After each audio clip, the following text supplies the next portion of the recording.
Hello guys, आप लोगों को बता दूं कि आज मैं जिस टॉपिक को लेकर आया हूं, कोई एक स्टूडेंट है जो बार बार ये फेसबुक पे मैसेज एक कर रहा था कि सर पोलिनोमियल पढ़ा दीजिए, सर पोलिनोमियल कब बताइएगा। तो आज मैं पोलिनोमियल का ये सेक्शन लेके आया हूं। लेकिन सवाल ये है कि मैं ये नहीं जानता कि वो लड़का बिहार बोर्ड का है या सीबीएसई का है। हमें ये भी नहीं मालूम वो 9th का है या 10th का है। इसलिए क्लास 9th में भी पोलिनोमियल है, बहुपद है, और क्लास 10th में भी है। तो हम ऐसा करते हैं कि हिंदी अंग्रेजी दोनों में ये बताने की कोशिश करते हैं कि और क्लास 9th और 10th, तो ये वीडियो कई पार्ट्स में हो जाएंगे। एक बार में कर पाना संभव नहीं पूरा को, तो मैं कई पार्ट में इसको बनाऊंगा और कोशिश करूंगा दी इजिएस्ट करके बनाऊं कि आपको समझने में कहीं भी दिक्कत नहीं होगी। अब देखिए ये बहुपद क्या होता है। देखिए पहले तो नाम से ही देख लीजिए, बहुपद, बहु माने एक से ज्यादा, पद का मतलब पद, यानी एक से अधिक पद। अब अगर इसे हम परिभाषा लिखेंगे तो लिखेंगे कि किसी चर, इसकी परिभाषा होगी किसी चर x के विभिन्न घातों, किसी चर x के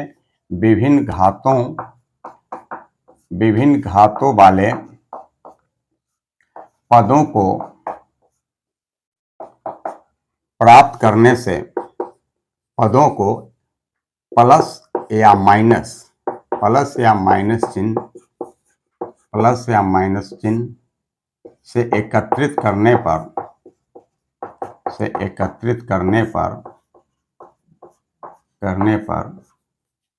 प्राप्त बीजीय व्यंजक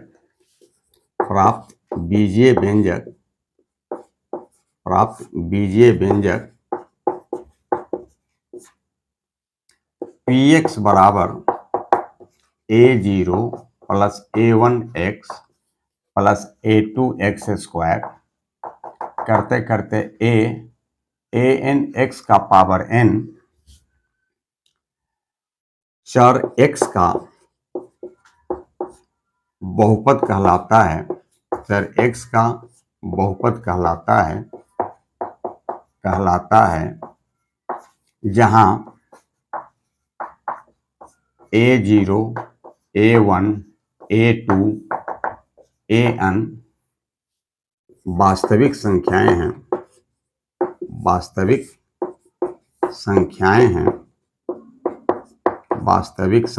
हैं। अब देखिए किसी चर x के विभिन्न घातों वाले पदों को, विभिन्न घात वाले पदों को प्लस या माइनस चिन्ह से एकत्रित करने पर प्राप्त बीजीय व्यंजक px बराबर a0 plus a1x plus a2x square करते करते an x का पावर n चर x का बहुपद कहलाता है जहां a0, a1, a2, an वास्तविक संख्या है। अब यहाँ पे कई टर्म अगर अंग्रेजी में लिखेंगे तो लिखेंगे an expression of variable x in the form px बराबर a0 plus a1x plus a2x square dot dot dot plus n(x1) is called a polynomial in variable x where a0, a1, a2 to an are real numbers। तो देखिए ये expression, अब यहाँ पे कई terms हमने बोले हैं जो आपके लिए हो सकता है कि समझने में दिक्कत हो। जैसे पहली नंबर बात तो किसी चर, अब ये चर किसको कहते हैं जी? देखिए चर की अंग्रेजी होती है वेरिएबल। तो एक होता है वेरिएबल और दूसरा होता है अचर जिसकी अंग्रेजी होती है कांस्टेंट। अब चर किसको कहते हैं? जिसका मान बदलता है, यानी व्हिच वैल्यू वेरीज, जिसका मान बदलता है। और अचर होता है which has a constant value, जिसका मान नहीं बदलता है। अब आप कहेंगे कि ठीक है सर, तो किसका मान बदलता है और किसका मान नहीं बदलता है? देखिए अचर में जैसे आप देखेंगे 2 है, -4 है, 5 है, √√3 है, ये सभी 1/2 है। जिसका एक फिक्स वैल्यू होता है, जैसे 2 का वैल्यू 2 ही होगा, -4 का वैल्यू -4 ही होगा, 5 का वैल्यू 5 ही होगा। तो ये सभी आपको कांस्टेंट हो गए। कांस्टेंट कहने का मतलब हुज वैल्यू इज फिक्स, जिसका वैल्यू हमेशा सेम होता है। दूसरा होता है variable. Variable which value very, जिसका वैल्यू बदलता रहता है। अब इसे हम लोग ABCD जो इंग्लिश अल्फ़ाबेट्स हैं इससे इंडिकेट करते हैं, XYZ इससे इंडिकेट करते हैं। तो जहां भी लिखा रहेगा ABCD वाला ये XYZ, ये क्या हो गया, ये चर हो गया, और कोई नंबर लिखा हुआ है तो ये क्या हो गया, ये कांस्टेंट हो गया। ठीक है, तो हमने लिखा किसी चर x मैंने लिखा, चर में ये लिखा हुआ है x के विभिन्न घात वाले पदों को। अब घात किसको कहते हैं, घात कहते हैं डिग्री कहते हैं, घात कहते हैं डिग्री को। जैसे ये x का पावर 5 जिसे पावर कहते हैं, इसे ही हम लोग घात भी कहते हैं, इसे ही हम लोग इंडेक्स भी कहते हैं, डिग्री भी कहते हैं जी। विभिन्न घात वाले पदों को प्लस या माइनस चिन्ह से एकत्रित करने पर प्राप्त बीजीय व्यंजक px बराबर a0 plus a1x plus a2n चर x का बहुपद कहलाता है, जहां a0, a1, a2, an वास्तविक संख्या है। आप वास्तविक संख्या के बारे में जानते होंगे, जितनी भी परिमेय संख्या है, अपरिमेय संख्या है, इन सबों के समूह को हम लोग क्या कहते हैं, वास्तविक संख्या कहते हैं। अब यहाँ पे आता है बीजीय व्यंजक। मैंने एक बात कही, देखिए बीजीय व्यंजक क्या होता है। आपको बीजीय व्यंजक, यहाँ पे कुछ चीजें आपको मैं स्पष्ट कर दूं जो कहता हूं। और यहाँ पे एक बात देखिएगा कि विभिन्न घात वाले ये वास्तविक संख्याएं तो होंगे, और जहां n एक पूर्णांक है, जहां n एक पूर्णांक है, ये ध्यान देंगे कि n एक पूर्णांक है।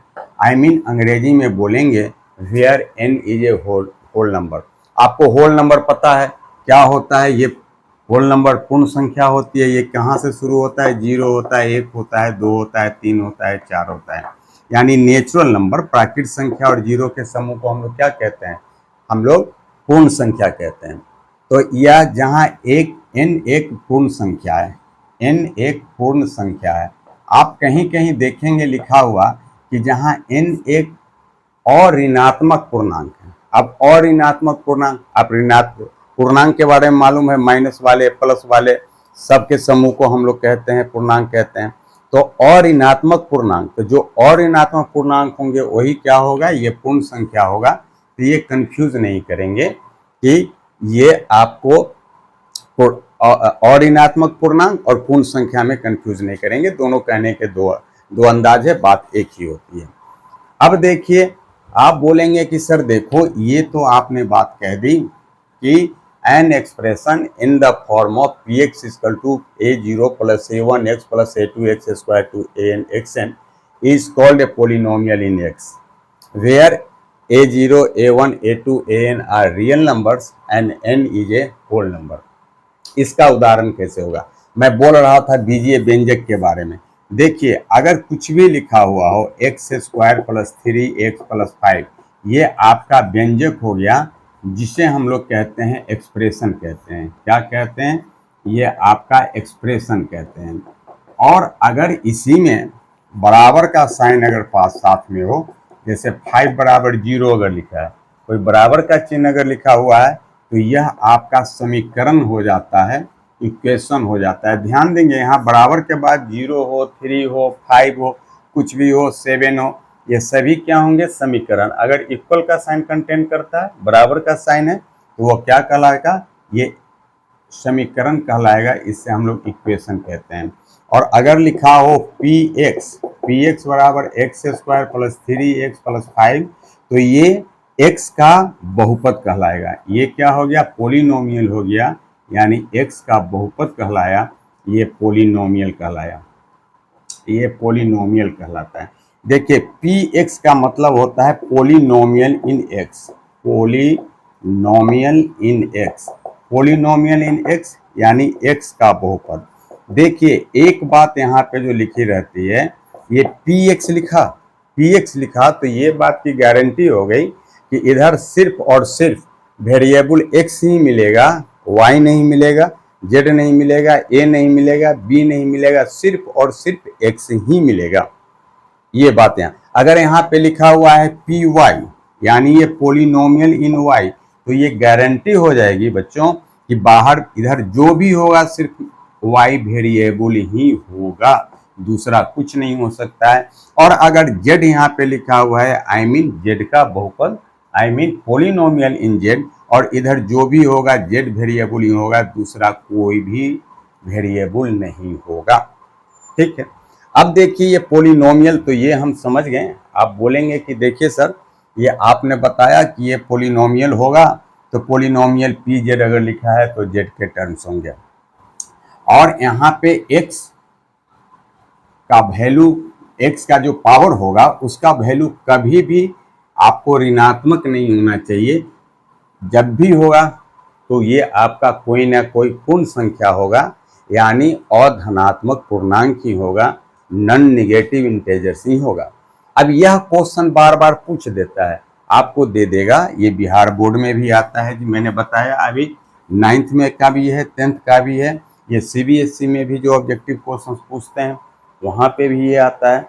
जैसे देख देगा कि पहचाने इनमें से कौन बहुपद है, कौन पोलिनोमियल है। जैसे अगर दे दिया पी एक्स बराबर है ये x square plus 3x plus 5, अगर रहे पी एक्स इक्वल टू आपको दिया हुआ है x square minus root under 3x plus 5, आपके सामने दिया हुआ है पी एक्स बराबर x square plus 3 root under x plus 5। देखिए यह बहुपद होगा, यह पोलिनोमियल है। क्यों? x का पावर देखिए, इसका पावर 2 है, यह भी पूर्ण संख्या होती है।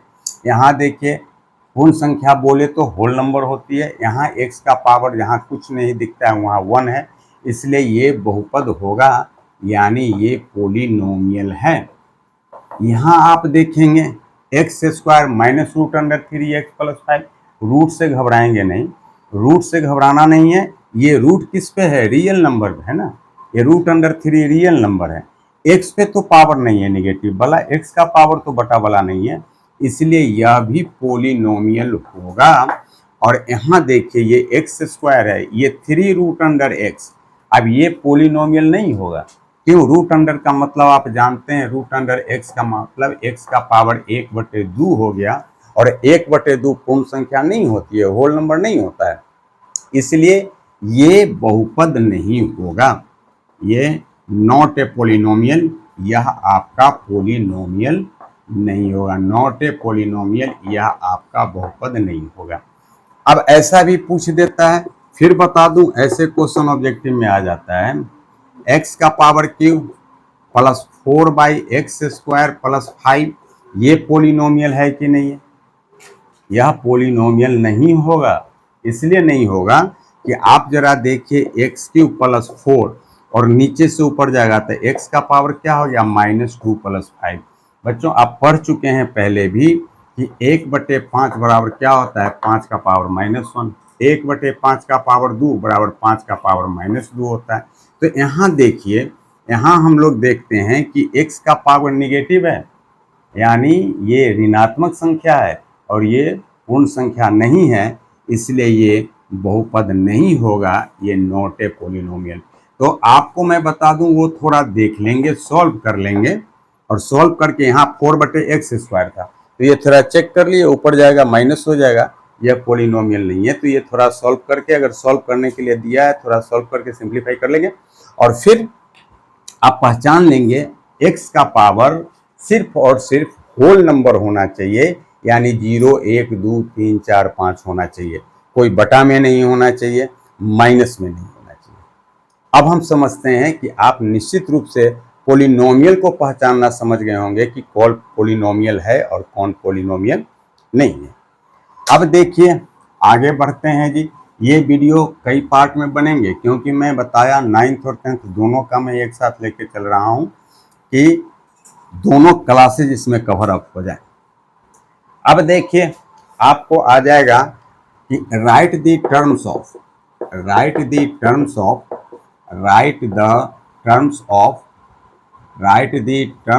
द गिवन पोलिनोमियल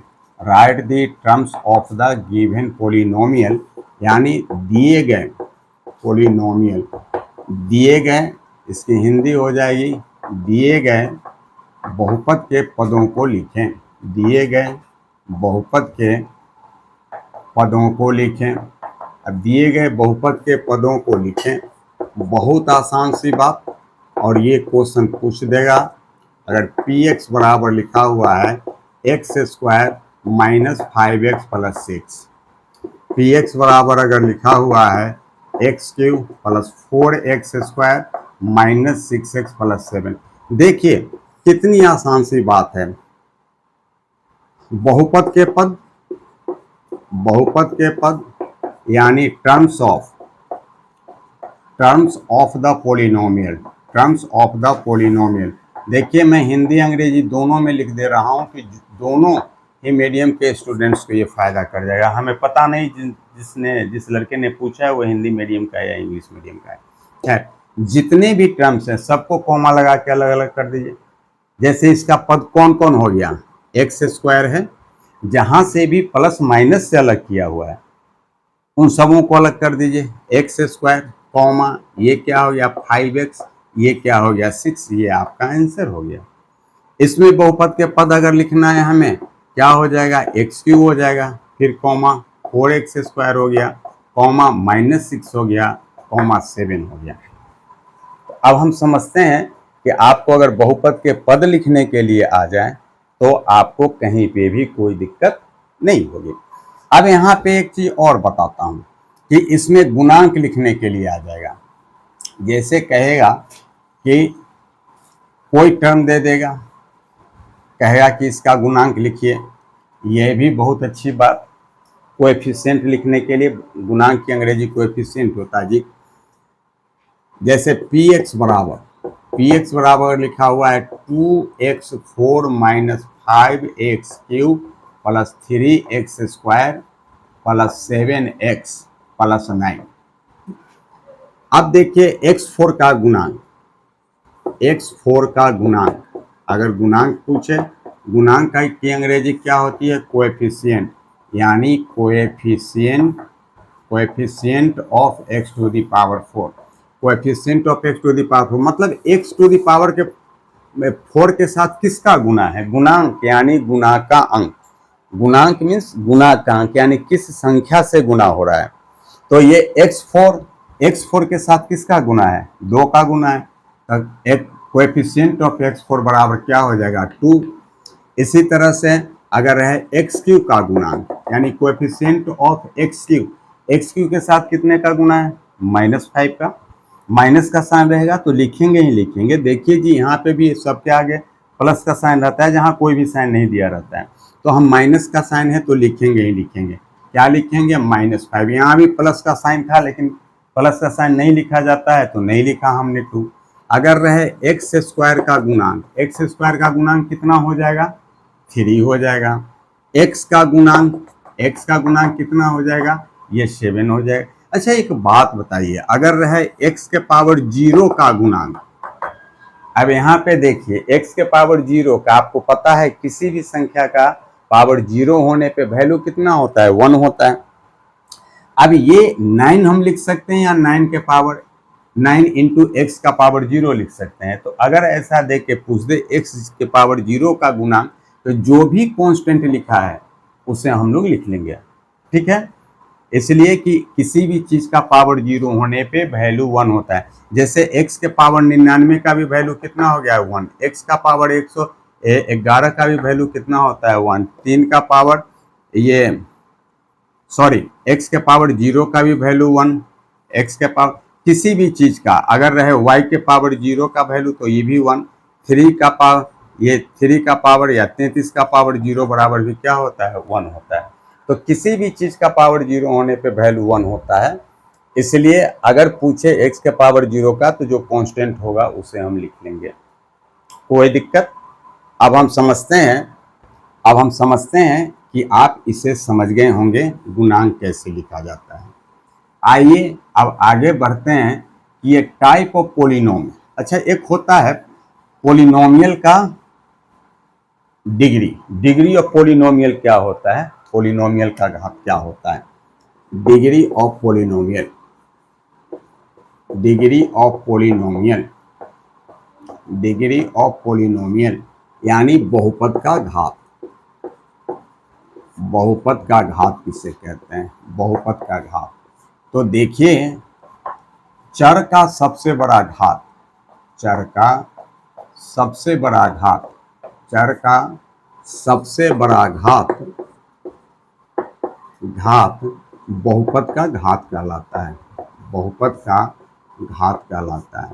देखिए, यह टॉपिक, यह चैप्टर आपको 9th 10th के लिए तो है ही है, और जो लोग TRE 4 के लिए तैयारी कर रहे हैं, टीचर के एग्जाम की तैयारी कर रहे हैं, उनके लिए भी बहुत ये जरूरी है। बहुपद का घात, चर का सबसे बड़ा घात बहुपद का घात कहलाता है, बहुपद का घात कहलाता है। I mean the greatest power, the greatest power, the greatest power of the variable is called the greatest power of the variable is called the degree of the polynomial, degree of the polynomial, degree of the polynomial। देखिए, जैसे px बराबर है, अगर x का power 4 minus 3x का power cube plus 4x square plus 7x minus 6, अब इसका degree कितना होगा? आई मीन घात कितना होगा? तो डिग्री कितना होगा, घात कितना होगा? देखिए, मैंने कहा चर का सबसे बड़ा पावर, चर का सबसे बड़ा घात। तो चर वेरिएबल कौन है? चर कौन है? x है ना। अब x का पावर 1 भी है, x का पावर 2 भी है, x का पावर 3 भी है, x का पावर 4 भी है। तो सबसे ग्रेटेस्ट कौन है? 4 है ना, इसलिए इसका डिग्री कितना हो जाएगा? 4 हो जाएगा। और ध्यान देंगे, आगे पीछे से कोई फर्क नहीं पड़ेगा, वहां हम देखेंगे वेरिएबल का सबसे ग्रेटेस्ट पावर कौन है। जैसे 6 minus 8x cube plus 7x to the power 5, ये आगे पीछे से कोई घबराने की बात नहीं है, हम देखेंगे ग्रेटेस्ट पावर ऑफ वेरिएबल। तो वेरिएबल कौन है, यानी चर कौन है? ये x है, इसका सबसे बड़ा पावर कितना है? यहाँ 5 भी है, यहाँ 3 भी है। अच्छा, इसमें कितना x का पावर होगा? ये x का पावर इसमें पूछे तो 0 होगा, अभी अभी बताया हूँ। तो ये डिग्री कितना हो जाएगा? ये इसका 5 आंसर हो जाएगा। कोई दिक्कत? कोई दिक्कत?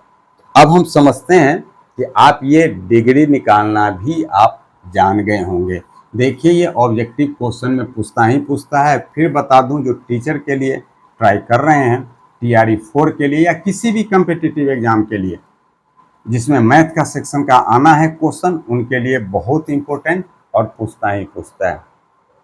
अब देखिए, टाइप ऑफ पोलिनोमियल क्या होता है? बहुपद के प्रकार, बहुपद के प्रकार यानी type of polynomial, type of polynomial.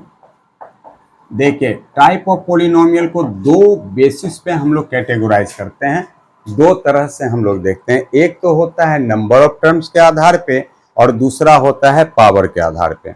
जैसे पदों की संख्या के आधार पर, पदों की संख्या के आधार पे, संख्या के आधार पर, according to the number of terms, आधार पर, according to the number of terms. देखिए, मैं अंग्रेजी में भी बोल देता हूँ इंग्लिश मीडियम के भी स्टूडेंट के लिए।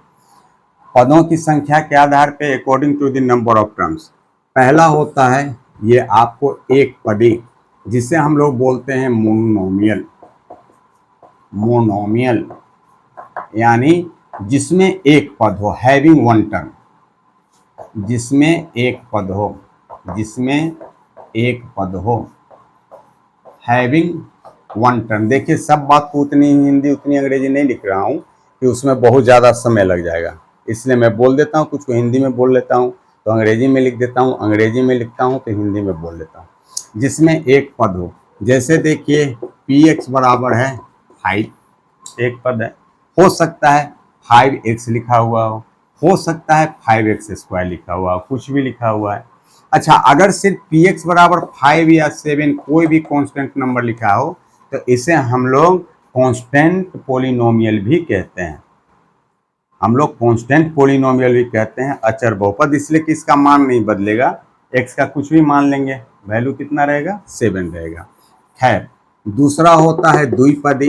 अब आप कहेंगे कि देखो सर, अब ज़्यादा आप मत बताइए, एक पदी एक पद हो, द्विपदी दो पद हो, इसे अंग्रेजी में हम लोग बाइनोमियल कहते हैं।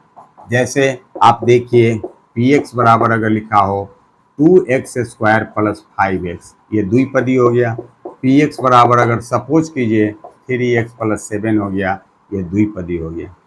तीसरा होता है, द्विपदी से ही घबराइए नहीं, अभी त्रिपदी भी आने वाला है जी। तीसरा होता है त्रिपदी। त्रिपदी को हम लोग कहते हैं ट्राइनोमियल।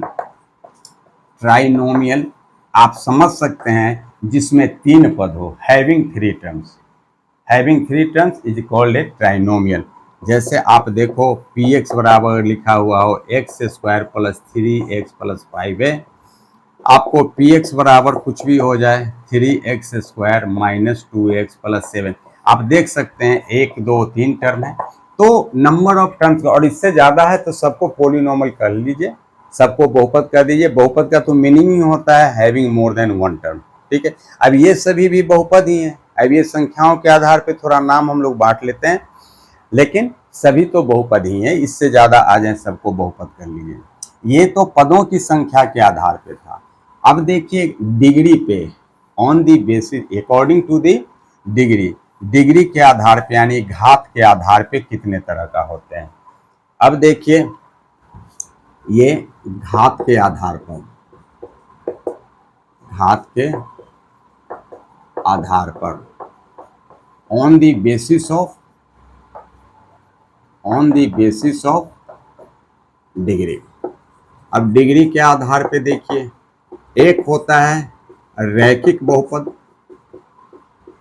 रैखिक बहुपद जिसकी अंग्रेजी होती है लीनियर पोलिनोमियल। Linear polynomial. अब लीनियर पोलिनोमियल यानी जिसका घात एक हो, जिसका घात एक हो, अंग्रेजी में लिखेंगे हैविंग डिग्री 1। अब हैविंग डिग्री 1, हमने डिग्री निकालना अभी बताया है, डिग्री देखना बताया है कि चर का सबसे बड़ा घात क्या कहलाता है, बहुपद का घात, यानी जिसका घात एक हो। अब पी एक्स बराबर 3x + 5, देखिए चर का कितना पावर है, एक है ना, ये क्या हो गया, लीनियर हो गया। दूसरा देखिए, दूसरा होता है क्वाड्रेटिक, जिसे हम लोग द्विघातीय बहुपद कहते हैं, द्विघात बहुपद कहते हैं, द्विघात बहुपद जिसे हम लोग कहते हैं क्वाड्रेटिक, अंग्रेजी इसकी होती है क्वाड्रेटिक पोलिनोमियल। और आप क्वाड्रेटिक पोलिनोमियल आप समझ सकते हैं हैविंग डिग्री 2, यानी जिसका घात 2 हो, हैविंग डिग्री 2, जिसका घात 2 हो। जैसे आपके सामने में पी एक्स बराबर लिखा हो x² + 3x + 5, यहाँ देखिए x का पावर 1 भी है 2 भी है, तो घात क्या कहलाता है पोलिनोमियल का, जो चर का, जो वेरिएबल का सबसे ग्रेटेस्ट पावर होता है। ये क्या हो गया, द्विघातीय हो गया। तीसरा हो गया ये त्रिघातीय, त्रिघातीय बहुपद। आप बोलोगे कि सर इतना क्यों परिश्रम कर रहे हो, हम समझ सकते हैं, इसे क्यूबिक पोलिनोमियल अंग्रेजी में बोलते हैं, क्यूबिक पोलिनोमियल। आप बोलोगे कि सर हम समझ सकते हैं हैविंग डिग्री 3, जिसका डिग्री 3 हो, उसे हम लोग ये क्यूबिक पोलिनोमियल कहते हैं। जैसे पी एक्स बराबर अगर लिखा हो x का पावर क्यूब + 3x² + 4x + 5। अच्छा, ये बात आप मत कंफ्यूज रहिएगा कि अभी मैं लिख रहा हूँ तो ये बिल्कुल डिक्रीजिंग पावर में ही होगा, ये तो थोड़ा स्टैंडर्ड फॉर्म में लिखा जाता है। हो सकता है कि ये टर्म ना भी हो, x³ + 4x + 5 है, ये भी हो सकता है, पावर 3 होना चाहिए जी। चौथा होता है, देखिए यह क्वेश्चन एक बार बिहार बोर्ड में पूछ दिया था कि जिसका पावर 4 हो, इसे हिंदी में कहते हैं चतुर्घातीय, चतुर्घातीय बहुपद, चतुर्घातीय बहुपद। और इसकी अंग्रेजी होती है बाई क्वाड्रेटिक, इसकी अंग्रेजी होती है बाई क्वाड्रेटिक पोलिनोमियल। तो आप समझ सकते हैं सर उतना मत परिश्रम कीजिए, जिसका घात 4 हो, यानी x का पावर क्या होगा, ये सबसे ग्रेटेस्ट पावर 4 होगा, x का पावर 4 माइनस 3x का power cube plus 4x plus 5 कुछ भी हो जाए, ये डिग्री 4 होना चाहिए। कोई दिक्कत? अब मैं समझता हूं आप ये टाइप ऑफ, आपके सामने क्वेश्चन ये दे देगा ऑब्जेक्टिव में, ये इसका टाइप क्या है बता लीजिएगा। चलिए अब आगे बढ़ता हूं। अब देखिए, एक होता है बहुपद का, ये बहुपद का मान, the value of a polynomial at a given point. आइए देखिए, कई पार्ट में बनेंगे, इसलिए कि मैं पूरे को कवर अप करूंगा। ये लंबा सेक्शन होता है और क्लास 9, 10 दोनों का लेके चलता हूं। फिर बता दूं, बहुत इंपॉर्टेंट सेक्शन ये, और जिसका पॉलिनोमियल पे कमांड होगा, जिसका पॉलिनोमियल पे कमांड होगा, उस आदमी का निश्चित रूप से, उस आदमी का निश्चित रूप से क्वाड्रेटिक इक्वेशन पे भी कमांड होगा। वह आपका एक इम्पोर्टेंट वो सेक्शन होता है क्लास 10th में, और उससे बहुत सारे क्वेश्चंस आते हैं जी। अब देखिए, किसी दिए गए बिंदु पर, किसी दिए गए बिंदु पर बहुपद का मान, किसी दिए गए बिंदु पर बहुपद का मान, I mean the value of a polynomial, the value of a polynomial, the value of a polynomial at a given point, at a given point. किसी बिंदु पे, किसी दिए गए बिंदु पर बहुपद का मान क्या होगा। देखिए, अब ऐसे इसको अगर डिफाइन करेंगे तो लिखेंगे कि यदि px एक बहुपद है, यदि px एक बहुपद हो तो pa का मान, अब a लिख लीजिए, अल्फा लिख लीजिए, कुछ भी लिख लीजिए, k लिख लीजिए, तो p अल्फा का मान दिए गए बहुपद, p अल्फा का मान दिए गए बहुपद px का अल्फा बिंदु पर मान होगा, अल्फा बिंदु पर मान होगा, अल्फा बिंदु पर मान होगा। अब इसे अंग्रेजी में क्या, अभी हिंदी में क्या लिखा, यदि px एक बहुपद हो तो p अल्फा का मान दिए गए बहुपद px का अल्फा बिंदु पर मान होगा। I mean if px is a polynomial, then the value of p alpha is the value of the given polynomial at point alpha। फिर से बता दूं, if px is a polynomial, then p alpha is the value of the polynomial of px at point alpha। कहने का मतलब कि आपको कुछ नहीं दे देगा, क्वेश्चन रहेगा कि यदि px बराबर x square minus 5x plus 6, तो यदि की अंग्रेजी आपको पता है इफ होता है, तो का मतलब हो गया देन निम्न का मान ज्ञात करें, निम्न का मान ज्ञात करें, निम्न का मान ज्ञात करें। I mean if px equal to x square minus 5x plus 6, then find the value of a given point, find the value at given point. जैसे आपका दे दिया p3 का वैल्यू, दूसरा दे दिया p-2, तीसरा दे दिया p0, कुछ भी दे दे, p1/2 कुछ भी दे दे। देखिए, चूंकि px बराबर क्या दिया हुआ है, x square minus 5x plus 6 है, इसलिए हमें p3 का वैल्यू निकालना है। देखिए बच्चों, p3 का वैल्यू निकालना है, उधर जहां जहां x है, जहां जहां x है वहां पे कितना वैल्यू रख देना है, 3 रख देना है। अब x के जगह पे 3 रख देंगे तो क्या हो जाएगा, 3x square minus 5 into 3 plus 6। जहां जहां x लिखा है वहां पे 3 रख दीजिए, सिंप्लीफाई कर दीजिए, दैट विल योर आंसर। 3 3 जा 9 माइनस 5 3 जा 15 प्लस 6। और आप जानते हो बच्चों, 9 और 6 पहले जोड़ वाले को जोड़ेंगे 15 माइनस 15 बराबर क्या हो गया 0। ये P3 का वैल्यू हो गया जी। अब आपके सामने में अगर पूछ दे, अब है P माइनस 2, कोई बात नहीं, Px बराबर तो लिखा है। अब P माइनस 2 का वैल्यू क्या होगा, P माइनस 2 मतलब जहां जहां x लिखा है वहां वहां क्या लिख देना है, -2 लिख देना है। अब -2 लिखेंगे तो क्या हो जाएगा, -2 का स्क्वायर -5 इंटू -2 प्लस 6, -2 का स्क्वायर क्या हो जाता है 4, माइनस माइनस क्या हो गया प्लस, 5 2 या 10 प्लस क्या हो गया 6। देखिए -2 का स्क्वायर 4, माइनस माइनस प्लस, 5 2 या 10 प्लस 6, और ये क्या हो गया 20। ये आपका आंसर हो गया। अब आप देखो P0 कह दिया ना, जिस पॉइंट पे भी पूछे x के जगह पे वो वैल्यू रख दीजिए और जो भी आएगा सिंप्लीफाई करके वो आपका आंसर होगा। जैसे P0 क्या लिखेंगे, 0 स्क्वायर माइनस 5 इंटू 0। देखो बच्चों मैंने क्या कहा, ये जहां पे भी x है वहां पे 0 रख दीजिए। P3 जहां पे भी x था 3 रख दीजिए। अगर P 1/2 रहे, जहां पे भी x है 1/2 रख दीजिए।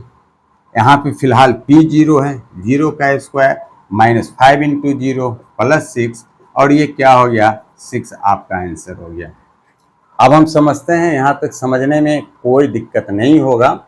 तो अब ऐसा करते हैं, आज की मुलाकात को यहीं तक रखते हैं। फिर नेक्स्ट वीडियो भी मैं डालूंगा, लगातार डालूंगा, और पूरा 9 10 दोनों के लिए ये डालूंगा। अब आपको कैसा लगा वीडियो आप जरूर कमेंट करके बताइएगा। और मैं नहीं जानता वो किस स्टूडेंट ने पूछा था, एक मैसेज आया था तो मैं इसे बता ले रहा हूँ, वीडियो बना दे रहा हूँ। हाँ 9 10 दोनों का होगा, इसलिए ये कई पार्ट में बनेंगे, आप लोग सबों को देखेंगे समझेंगे। और जो टीचर का एग्जाम देने जा रहे हो या कोई भी कम्पिटिटिव एग्जाम देने जा रहे हो, उन सबों के लिए बेनिफिशियल होगा।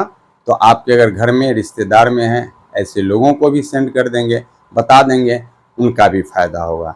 तो ठीक बच्चों, आज चलते हैं, फिर मिलेंगे के वादों के साथ एक दूसरे से अलग होते हैं। बहुत बहुत धन्यवाद, थैंक यू।